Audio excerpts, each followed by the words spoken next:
Remue ménage. Remue ménage.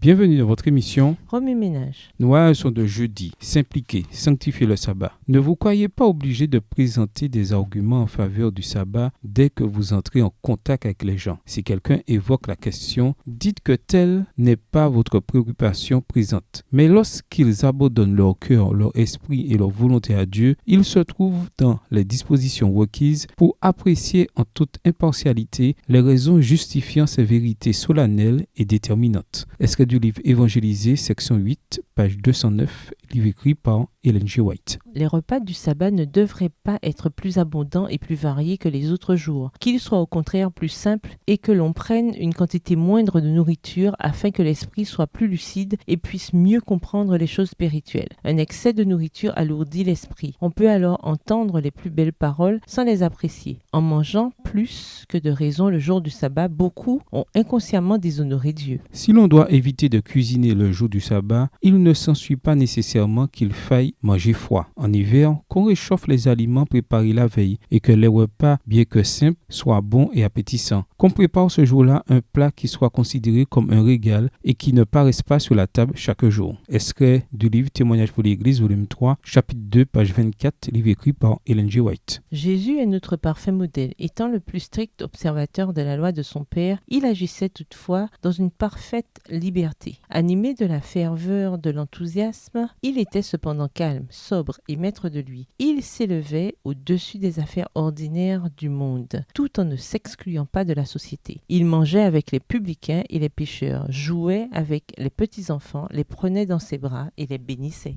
Il honora de sa présence la fête de noces et versa des larmes sur la tombe de Lazare. Aimant les beautés de la nature, il utilisa les lys pour illustrer la valeur de la simplicité naturelle aux yeux de Dieu, celle-ci primant sur l'étalage artificiel. Il se servit du métier d'agriculteur pour illustrer les vérités les plus sublimes. Jamais son zèle ne dégénéra en passion, ni sa constance en obstination égoïste. Sa bienveillance n'était jamais empreinte de faiblesse, ni sa sympathie de sentimentalisme. Il alliait l'innocence et la simplicité de l'enfant à la force virile, ainsi qu'une dévotion totale à Dieu, à un amour plein de tendresse pour l'humanité. Il combinait son imposante dignité à la grâce triomphante de l'humilité. Il faisait preuve d'une fermeté inflexible dans la douceur. Oh, puissions-nous vivre quotidiennement en étroite relation avec ce personnage parfait et sans défaut. Texte tiré du livre In Heavenly Places, dans les lieux célestes, trouvé dans le Review and Herald, à la page 54. Remue ménage, suite à l'étude de Marc 2, les versets 23 à 28, en quoi ce chapitre s'applique-t-il dans votre vie? Quelles sont les applications pratiques que vous devez faire à l'école, à la maison, au travail et à l'église? Révisez le passage à mémoriser. En quoi s'applique-t-il à votre vie cette semaine? Au revoir. Et à demain si Dieu veut.